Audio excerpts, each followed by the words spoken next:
شاعر بزرگوار می‌فرماید که در پس این چهره ها پنهان همه بازنگرند.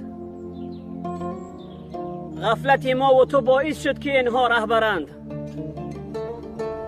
در کتاب امتحان خلق ناکامند و لیک در فن تاراج ملت عالم و دانشورند. خاطررسان می‌سازم که بعضی حزب و سازمان‌ها می‌خواستند در تاجیکستان دولت اسلامی بنیاد نمایند و بعضی قواهای دیگر نیتی برقرار کردن حاکمیت کمونیستی را داشتند. یک سبب بدبختی جنگ شهروندی همین بود.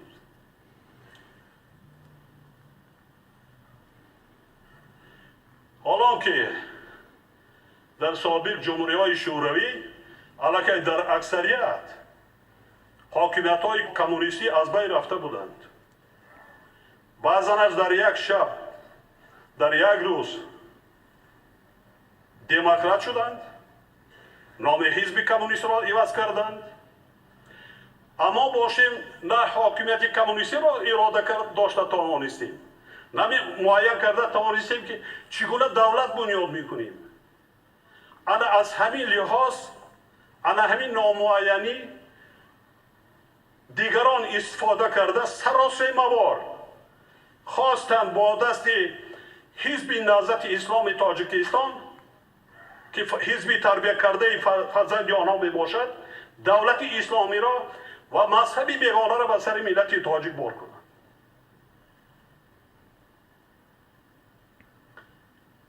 ازدحام خلق هم همین بود، برای همین بود، چون که این چیز بیگانه است.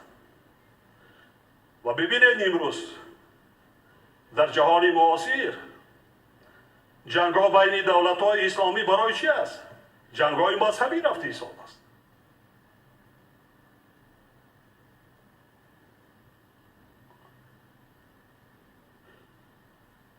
من فکر میکنم امروز ملت تاجیک را دیگر به هیچ کس امکان نمیدهد که فریفته این گونه بازی های غرضناک خود کشد.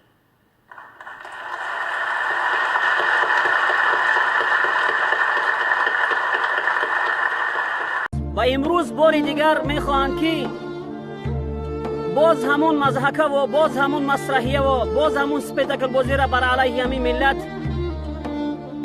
روا داشته باشند. شاعر بزرگوار میفرماید که دیدی که به این ملت مظلوم جفا شد، تکرار ستم بود نه از سهو و خطا شد. تدبیر نشد مسند کرسی بلیاقت، نه منتخب مردم این خطه روا شد.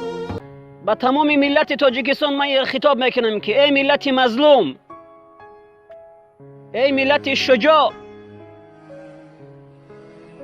این اولاد پلید، این اولاد کثیف امام علی رحمان، شما ببینید که از نام ای خداهای ای دخترای ای دامادهای چقدر استفاده میکنند که مردم ما روز تا روز در به در میشوه. ببینید این مثال نیست؟ این همه برای شما را دلیل نیست؟ امام علی رحمانوف خطاب ما مستقیما به تو میکنم.